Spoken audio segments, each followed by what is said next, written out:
Let's be honest, most men drift. We wake up, we scroll, we work, and then we just rinse and repeat. And we know we're softer than we should be. That's why I built the 31-day resilience reset. This is not a devotional. It is a field manual for men ready to stop drifting and start fighting back. So for 31 days, you'll train your spirit, mind, and body with scripture, prayer, and daily challenges that forge real resilience. Go to www.Undaunted.Life/31 days to download this resource for free. That's Undaunted.Life/31 days. Start your reset today.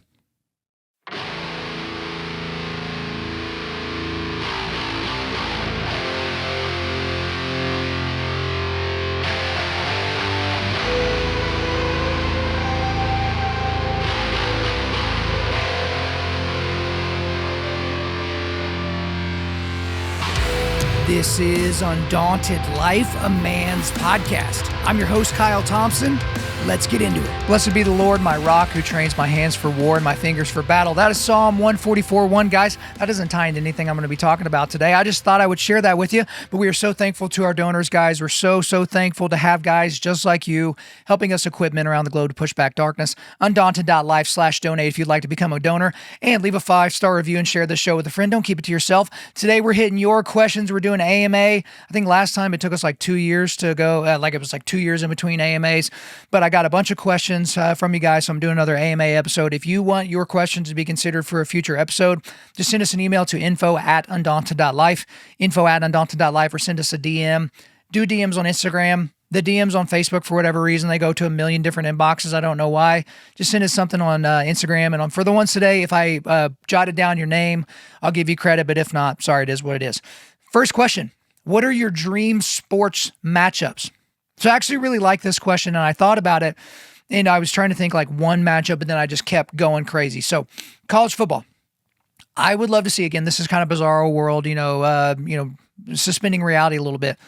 I want to see a game between the full strength, with all these, it'll be full strength, peak, whatever, 2001 Miami Hurricanes versus 2019 LSU Tigers. Okay. So those are like the two teams. Like if you're talking about the best team ever, and no shade to the Indiana Hoosiers that just won the national title, first 16-0 team. But the 2001 Miami Hurricanes, they had 17 first-round draft picks. Just think about that. 17 first-round draft picks to the NFL. And then the 2019 LSU Tigers, that was Joe Burrow at his best. That was the first 15-0 team in history. I would love to see that matchup. For Major League Baseball, I would love to see a matchup between Babe Ruth and Shohei Ohtani. And I want to see it both ways. So I want to see pitcher Babe Ruth pitch to Shohei Ohtani, the hitter. And then I want to see, pitcher Shohei Ohtani pitch to Babe Ruth, the hitter. Like I just want to kind of see those different combos. I assume because of how much better baseball is today that Shohei Ohtani would strike Babe Ruth out and just absolutely destroy one of his pitches and send it about 500 feet in the opposite direction. But that'd be cool to see. Then I thought about MMA. So a lot of different variations here. Peak Hickson Gracie. Not Hoist, but Hickson Gracie versus peak Chuck Liddell, right? So Hickson, get you down on the ground, strangle you to death, Chuck Liddell knock you out. I think that'd be cool. Peak heavyweight John Jones versus peak Cain Velasquez would be interesting. Peak George St. Pierre versus peak Kamaru Usman, because, after Kamaru Usman defended the belt like 3 or 4 times, people are like, he's better than GSP, even though GSP defended it like 9 times in a row and it gets much better competition. And I thought about another one. What if we went like peak light heavyweight juiced up John Jones versus peak light heavyweight juiced up Anderson Silva? I know Anderson Silva fought at middleweight, or not middleweight, he's fought at 185. So that is middleweight. I think that would have been a spectacular match, right? Because, Anderson Silva, he definitely cheated. John Jones very likely cheated as well. But just put them on all the juice and just see who wins. Also, I thought about track and field. I would love to see Jesse Owens race Usain Bolt. Now, we can see from the numbers that Usain Bolt is significantly faster, but I would just want the visual of seeing how far Usain Bolt would finish ahead of Jesse Owens. Freestyle wrestling, I would love to see Alexander Karelin versus Gable Steveson, right? So the most dominant freestyle wrestler of all time versus the last gold medalist, Gable Steveson. And then in folk style, I would love to see Dan Gable versus Kyle Dake. I wanted to do Dan Gable versus some other guys, but like Kyle Dake won 4 straight national titles in 4 different weight classes, but I would love to see those two match up. So that's the first one there. Next question. Would you rather go to prison for a year or go to prison with a Rubik's Cube and you get to leave when you're done? So this is a very interesting question, but this is what I'm going to do. As of right now, if you gave me a mixed up Rubik's Cube, I would have no idea how to finish it. No idea whatsoever. Okay. But I am assuming here, I'm taking a risk.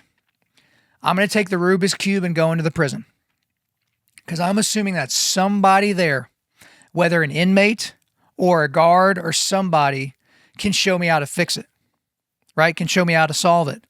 Or you do get visitors in prison. I would have somebody like one of my foxhole guys or somebody who's going to come. I'd be like, hey, brother, I need you to figure out how to do a Rubik's Cube and then teach me how to do it when you get here. And then I take the Rubik's Cube with me to the little meeting and I do it. Boom, I'm out. I mean, I'm going to be in prison for what? Maybe a day or two, maybe a week at most. So yeah, give me the Rubik's Cube. I'm getting out of prison. Let's go. All right, next one here. This is from Austin. Got a question you've provoked after hearing it on several of your podcasts. I've legit never paid attention to local politics, but was challenged to do so after hearing you talk about it. You got any recommendations for how to go about doing so? This is a very good question. I talk about this on the How to Avoid Being a Crappy Man episode. So it's actually pretty complicated if you're not used to local politics. Because if you want to get into national politics, well, that's the 24-hour news cycle. You see it all over social media. Everyone's got a website and a way that you can fundraise and do all those things. But what about if you just live in, Randomsville, Wyoming? How do you get involved? Well, I got some suggestions for you. Number one, go to some local meetings. Okay. So I'm very certain that your city has like a city council, school board, county commissioner, like the commission, the planning and zoning agencies or offices, political town hall meetings. Those typically take place. So go there, get to meet those people. Most cities have a chamber of commerce. Just bebop your way in there, send them an email and be like, hey, I'm just a concerned citizen in a good way, and I just want to make sure I know what's going on in my city. They could probably hook you up, get on their mailing list. You could also set up a meeting with your mayor and sheriff. Most of those people are pretty easy to get meetings with, so get on their calendar. 15-minute meeting. Hey, I'm such and such, so-and-so. This is my wife. We have this many kids. We go to this school. How'd you get elected? What's your vision for our city? How do you do law enforcement in this area? That'd be kind of good. If you have a local newspaper, consume that, whether, the paper version or digitally. But if you do those things, you should be all squared away. All right, next one here. How do you know when it's time to make a job change? I've been praying hard for several months now, not always in my daily prayers about work, but at least every couple of weeks. I sometimes feel like I know what I'm feeling is God telling me to trust him and to make the jump, but then I feel really unsure if it's really God or just me not wanting to be there anymore. It's a great, stable job, and I've helped grow the company, but I'm feeling like I've run my course and I have other opportunities that are coming up. Not as stable, though. How did you know it was time for you to make the jump into full-time Undaunted Life from your other careers? If you've answered this on a previous episode, let me know, blah, blah, blah. Thank you so much. Appreciate your work. Have a good one. I love this question. This is a great question. Because at the end of the day, it's pray, guess, go. That's the modality that Joby has taught me and taught a lot of people, is you can't know for certain. Like you really just can't know for certain. You pray, God, reveal your will for my life, the path you want me to take. And then you shut up or stop praying and you just kind of listen. And I mean, you could just listen throughout your everyday life and God should start showing you things or communicating to you things to make it clear and pray to God. God, put it on the bottom shelf. Make it clear what your will for me to do is. Do you want me to leave? Do you want me to take this riskier thing? Do you want me to stay? Like, is this my mission field that you have for me now, or do you have another mission field for me to go to? So that's one thing. I'll say for me, with Undaunted Life, I'd been doing Undaunted Life for several years on the side, had a couple of career shifts, but I had a really nice consulting, some consulting work that I was doing for marketing and sales and stuff with a company out of Austin, and that ran its course. And when it was done, I kind of had this internal thought. I'm like, I wonder if it's time to see if this Undaunted Life thing is like a thing. And lo and behold, my bride, she had the exact same thought. And so when we first got together to talk after I was done with that consulting work, she brought it up. It was like, I wonder if this is time to see if Undaunted Life is like a real thing. Like, let's see if we can get donors. Let's see if we can get you speaking gigs. Like, let's kind of get after it.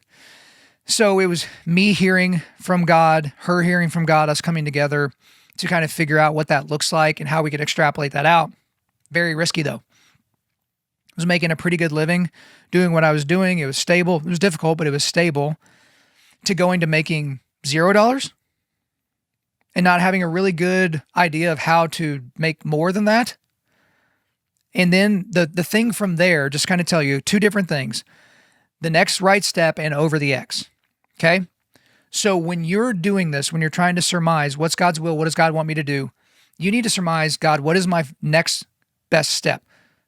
What is the next right step that you have for me to do? Like, what do you want me to do? And then you just do that. And then you pray to God again, what's my next right step? And then you do that. And then the concept of being over the X. So what I mean by over the X is, like, if you think in a military context, like you're flying a plane or whatever, you're over the X. This is where you need to drop your payload, whether it's a bomb or provisions for something like that. If you're over the X, you probably need to stay there. Over the X means this is exactly where God wants you right now, doing exactly what you're doing. And you can pray to God, am I over the X right now? Is this what you have for me? Is this exactly where you want me to be? And then you try to surmise. Pray, guess, go. God, I guess this is what you're telling me to do, so I'm going to take another step. I'm going to go one more step. Go another step after that. And another step, but you have to be sensitive to the promptings of the Holy Spirit. You have to be sensitive to what other people are telling you, because God could be using other people to communicate to you, now this isn't the right thing for you or the right time, or yes, this is the right time and the right thing, go, go, go. So that's what I would tell you, is if you're feeling that pull, and then later you're saying, yeah, this probably isn't it, but that's not prayerful, then you should probably just pray, guess, and go in the direction that God was sending you. Hey guys, real quick. I know a lot of you train for very specific things. So maybe you've got a mud race coming up, a mountain hunt, a 5K, or maybe you just want to keep up with your kids, or you just don't want to let the old man in. But for a lot of you guys, whether you're working out at the Globo gym or even in your garage gym, you get there and you just don't know exactly what to do. And so you just kind of settle for the same old workout routine, maybe some bench press, bicep curls, a walk on the treadmill, and you know you're not really getting the most out of your workout plan. And I want you guys to stop wasting time at the gym.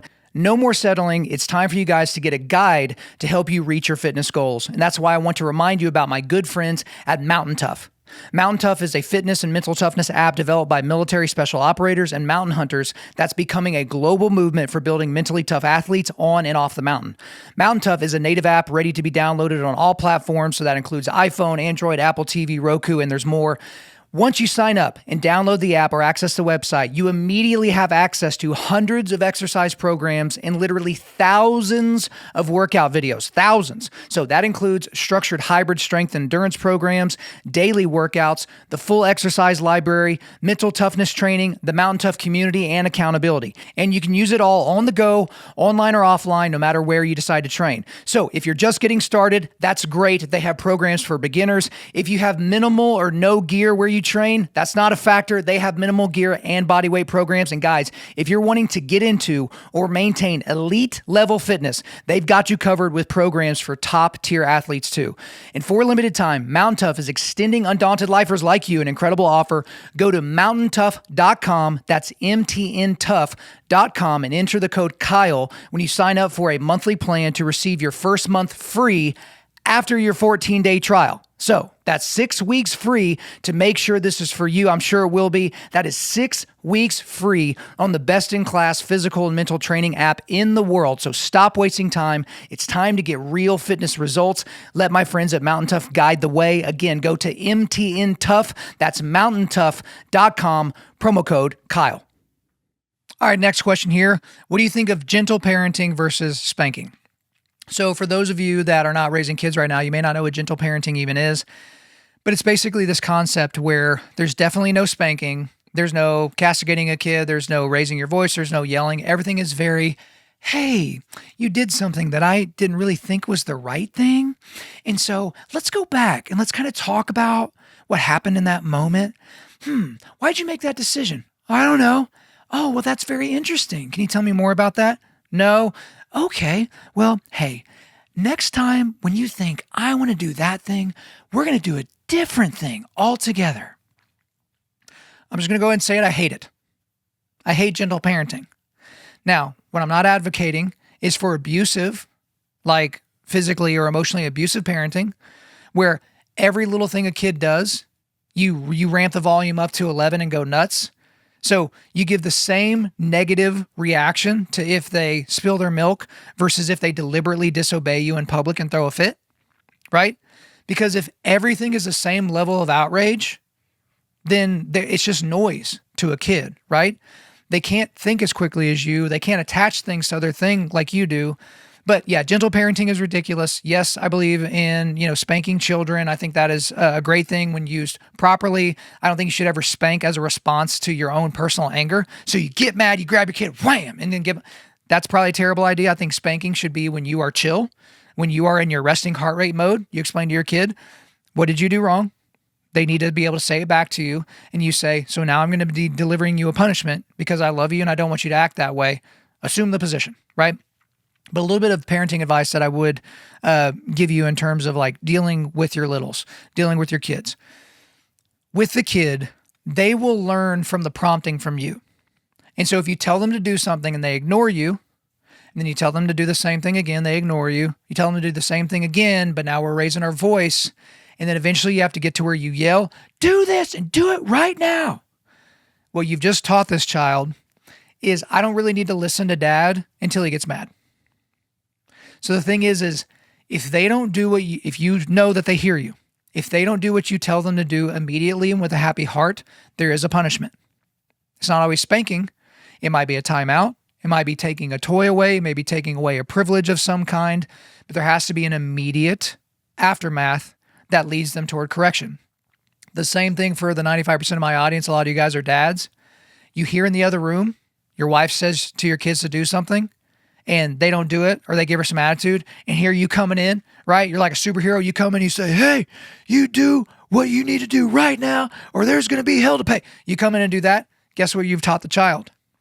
I don't need to listen to mom. And I maybe should avoid making mom or like treating mom badly when dad's around because he's going to come in here and give me what for? No, like what you're teaching them is that mom's word is not enough. So I think it's okay if you come in and back up mom with what mom told them to do. But same thing, mom tells them to do something, they don't do it, or they defy, or they rebel. Same punishment, right? So don't always be the knight in shining armor thing, because what that's actually doing is it's limiting your wife's ability to be respected by the child. So some generalized parenting advice for you guys. All right, next question, somewhat related to parenting as well. How do you set goals for your kids? So I've talked to a lot of parents, maybe they've got some teenagers and they're like, I want to, help my teenagers set some goals. And, they've got some things, some aspirations that they want to do. Maybe they want to go to college or a military academy or start a business or blah, blah, blah. So I want to work on some goal setting with them. This goes back to what I teach in my Dominion program. If you don't know what that is, Undaunted.Life/Dominion, Undaunted.Life/Dominion. But we have 6 pillars of a Dominion man. One of those pillars is standards over goals. So you've probably seen the clip or heard me talk about it before, but most people don't suck because they suck at goal setting. They suck because they suck. That's why they suck, because they suck. Most of us are not one goal setting book or goal setting session away from not sucking so bad as a man, right? Whether that's spiritually, mentally, physically, whether that's with our finances, with our occupation. It's not a goals problem. It's a standards problem. Okay. So again, I always use this as an example because it's a bottom shelf example. Tomorrow morning, I do not have a goal to wake up and lift weights. That's not my goal. My standard is Tuesday mornings, I wake up and I lift. It's typically squat day, right? Yay, squat day. That's the standard. I wake up and I lift. So I don't sleep in. And the thing is I don't make the decision when I hear my alarm go off in the morning as to whether or not I'm going to get up and go to my garage and lift. But if I just have a goal to work out tomorrow morning, I'm just going to set this goal. Well, let's say I wake up, I'm a little bit tired. Oh, I kind of slept funny. My neck's a little bit stiff or whatever. We'll just shift the goal. Oh, I'll try to do that tomorrow. See how you start playing the language game? I'll try to do that tomorrow. It's not, I'm just going to do that tomorrow. Or hey, I'm going to move some stuff around today to still get my lift in. See, your brain, when you're thinking like a goal person, a goal-driven person is, hey, I can kind of move this around. If I start getting out ahead of my goal, I can just increase it because goals are cheap. You can just adjust them. Or, hey, if I'm a little bit lagging behind, let's just decrease the goal. Again, I'm not anti-goal setting. I think it's okay to have goals, but I think standards are way more important. So back to the original question about your kids, you need to explain to them, this is a standard of behavior. So let's say you've got a 12-year-old And he's like, Dad, I want to go to the Naval Academy. Okay. There's a lot of things that you need to do to kind of make that happen. You got to make really good grades. You got to have extracurriculars. You need to have a relationship with someone that can actually, a politician that can basically stamp your application and say, yes, I suggest that this person should go to the Naval Academy. You have to apply. You probably need to go visit and talk to some different folks. There's a lot of stuff that needs to happen, right? But those are checklist things. But if we reverse engineer all of this, okay, well, I need to be in shape. I need to have good grades. I need to have extracurriculars. Then let's just set some standards. Okay. We're going to exercise 5 days a week. Standard. We are going to do our homework before we do anything with friends or anything fun, like video games or playing outside or something like that. We've got to get our homework done. Okay. We've got to get A's in our classes. So if we're, at the midpoint of the semester and we've got a B in chemistry or something like that, got to get that grade up. We just have to get that grade up. So the standard is going to tell you what you need to do. I need to go talk to my teacher, right? I may need to get some tutoring. I may need to skip a sports season so that I can get my grades better, right? Or if your grades are crushing it, but you're kind of feeling lazy on the extracurricular side, it's like, okay, well, I can stand to maybe study a little bit less because I got some buffer in my class. I got a 95 in this class. So I got a little bit of a buffer, but I really need to get more involved with things in my church. I need to kind of get more involved with stuff in the community. I maybe need to pick up another sport this year. You see how the standard informs the actions? That's what you should do for your kids. And ultimately you can give them, and there's a lot of great organizations that help you with this. It's standards for what you are as a family. So I don't say, hey, James, you need to do this. Hey, Eli, you need to do that. I say, this is what Thompson men do. Are you a Thompson man? Yes, Dad. Right, you are a Thompson man. This is how a Thompson man approaches prayer with God. This is how a Thompson man treats a woman. This is how a Thompson man treats a sibling. This is how a Thompson man communicates with a friend. This is how hard a Thompson man exercises. This is how hard a Thompson man works at a project or works at school. You set the standard for what you want as an outcome. So set a standard. Don't worry about goals. All right, next one here. What is the best apologetics presentation for Christianity? This one's actually a really easy one. Quick answer. Whichever one you'll do. Whichever one you'll actually do. Okay. You don't have to be Ray Comfort and, talking up to people on the boardwalk and having them go through the 10 Commandments and showing which ones they violated and say, well, actually, you're a murdering, thieving, rapist, blah, blah. You don't have to do all that. I'm fine with that approach. You don't need to get a theological degree. You don't need to do an expanded study on Christian apologetics. If you choose to do that, great. More power to you. But the best apologetics presentation for Christianity is the one that you will do. And you know what the best one typically is? It's being eyeball to eyeball with somebody, opening your mouth, and then saying words. And those words are something along the lines of, here's who I was, and here's the hope I had before Christ. And here's who I am now, and the hope I have now because of Christ. And then you just share with somebody. And guess what? They're probably going to open their face and start saying words back to you. They may even ask you questions, and guess what? They may ask you questions you don't have good answers to. But now you have an opportunity to meet with that person again, to research it on your own. While they research it, you come back together, you continue the discussion, right? So yes, I have a sales background. There's sales approaches. Okay, here's how you approach this type of person with this personality. And okay, here's the type of language you should use. Here's when you should lean forward in your chair. Here's when you should lean back. Here's the types of colors you would wear. I used to work in a business where I had kind of a long closing cycle. So I would progressively start wearing darker clothes, because it insinuates how serious it is. So I have a very intense personality. I talk with my hands. I have this face and the square jaw. It's kind of hard to be chill. But when I'm sitting down with a, young married couple and all that, and then the gals is kind of maybe intimidated or maybe a little bit shy, I would wear a light blue shirt, a light green shirt. I would sit back a lot. I would talk a lot lower than I normally talk. I wouldn't use my hands as much because I want to ease them into this process, which is for their overall betterment and helps me get a commission. Right? You don't even necessarily need to think about that in terms of an apologetics presentation. When you're in front of somebody who is a lost person, you just share the hope of Christ. It's the easy way to do it. All right. Next question here. What has God been teaching you lately? So there's a couple of things that God has been teaching me lately. The first is the one that I've just been really, really focused on in 2025 and carried over into 2026. It's being a calming presence at home.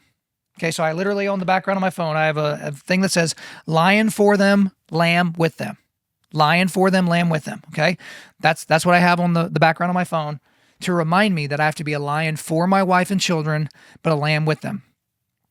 My wife and my boys need to know that the lion is available if things get kinetic or when the lion is necessary, but they don't see the lion very much, okay?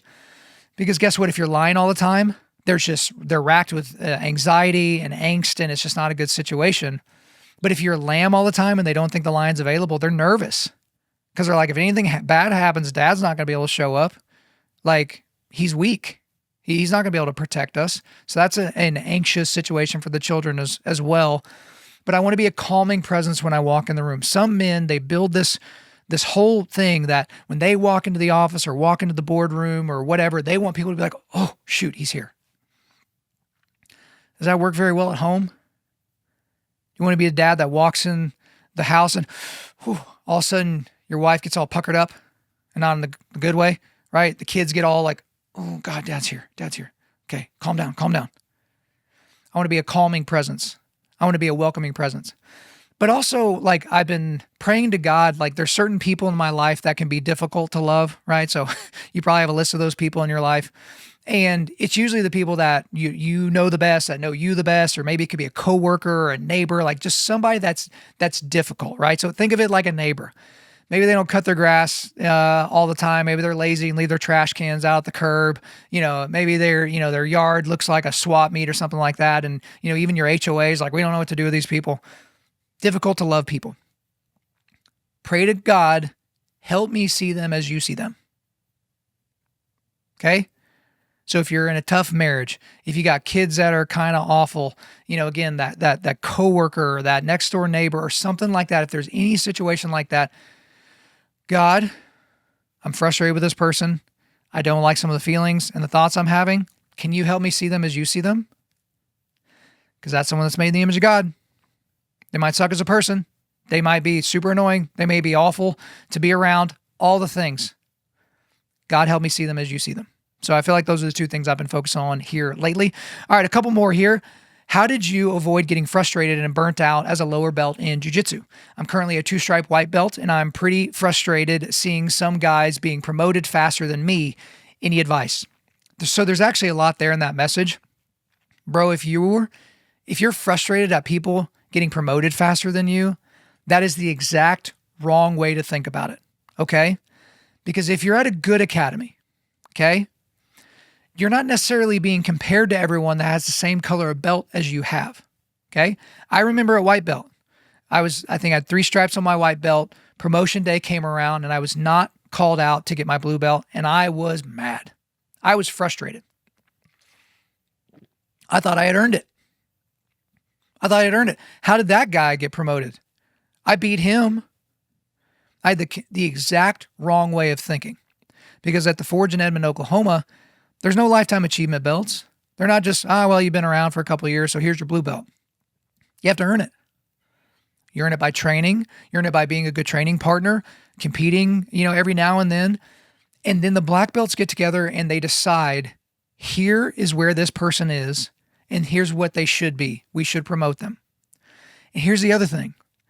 Don't compare yourself to someone that's not in the same category as you.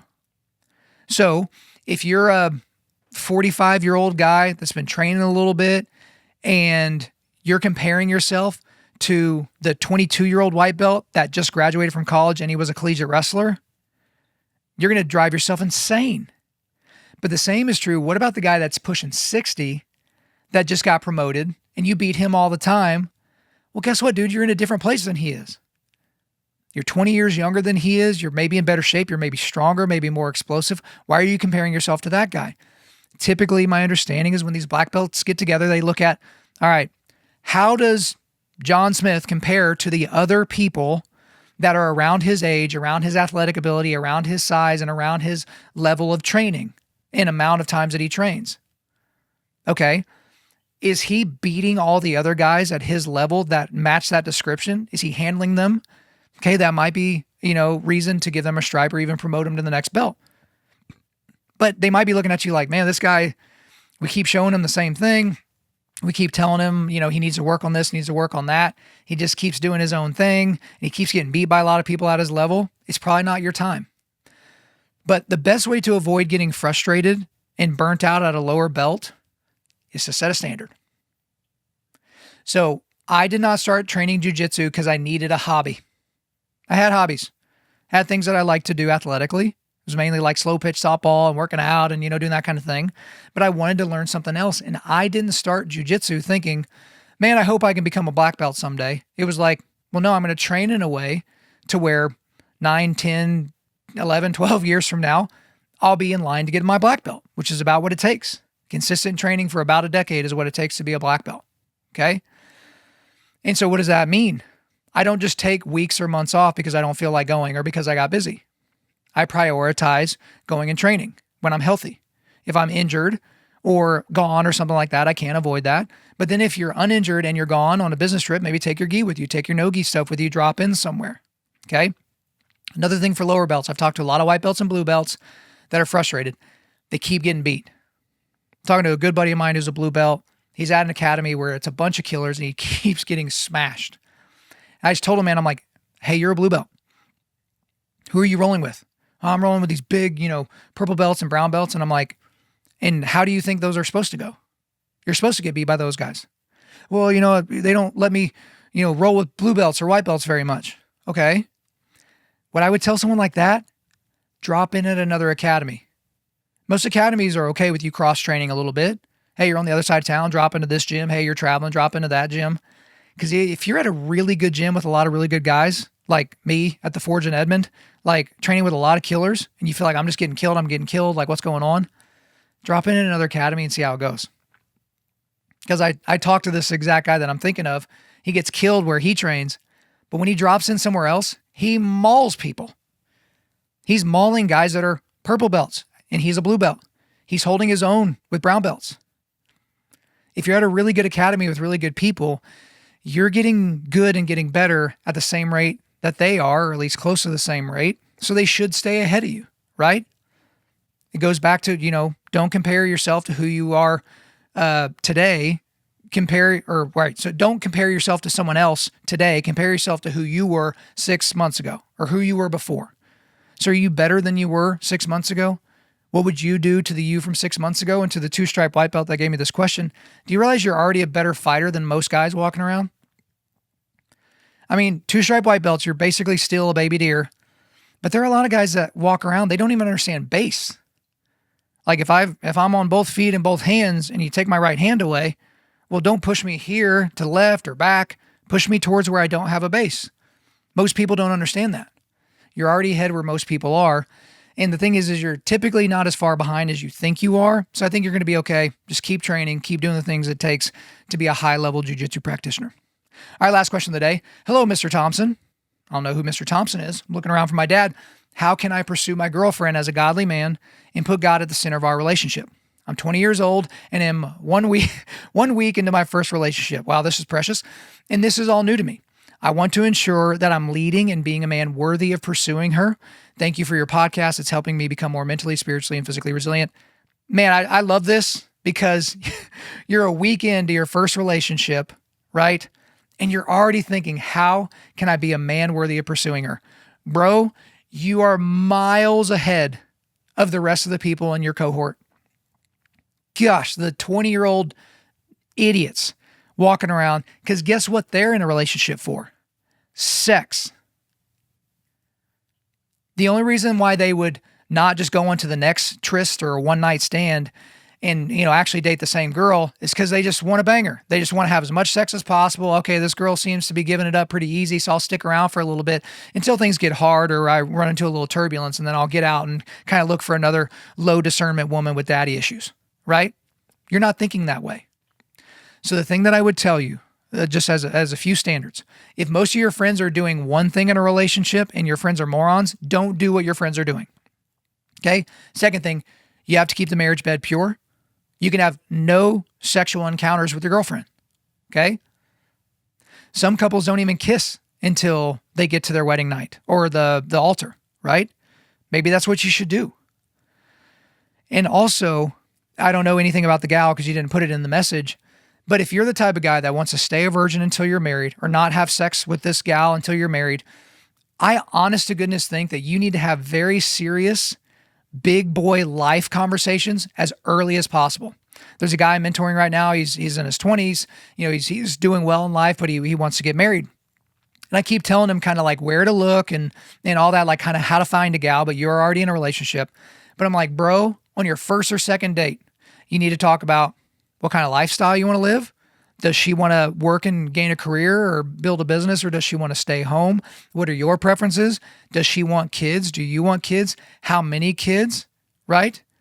Like, do they want one kid because they were an only child and they thought it was fun? Or do you want 7 kids? You need to kind of have that discussion.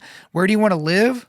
Do you want to live close to his like his parents, her parents? You want to live somewhere off all by yourself? Do you want to live outside the country? Hey, what type of job do you want?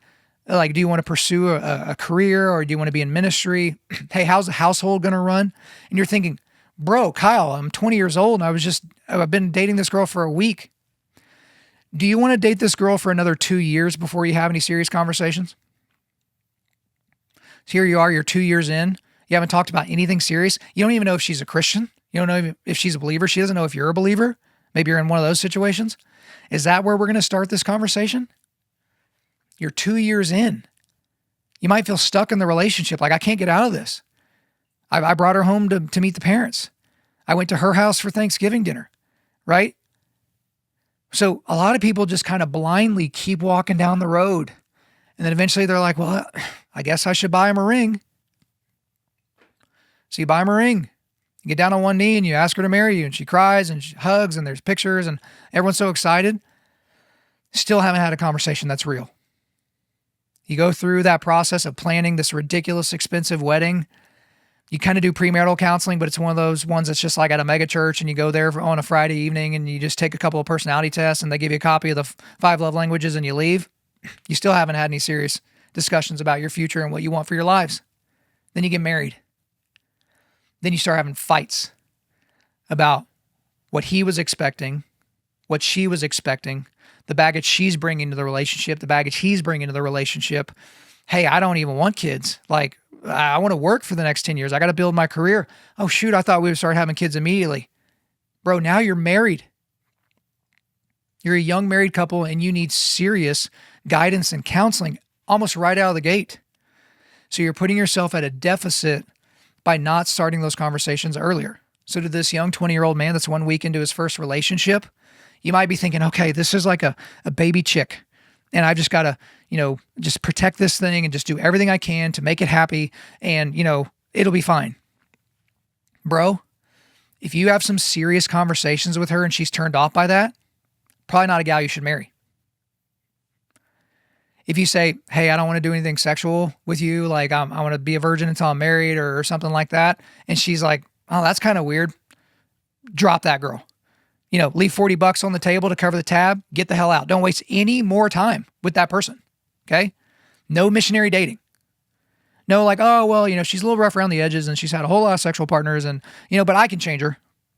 That's usually how the gals think, oh, this guy's kind of rough, very, very rough. And like, he does some really bad things, kind of has a drinking problem. And he, I think I saw porn on his computer, but don't worry, I can fix him.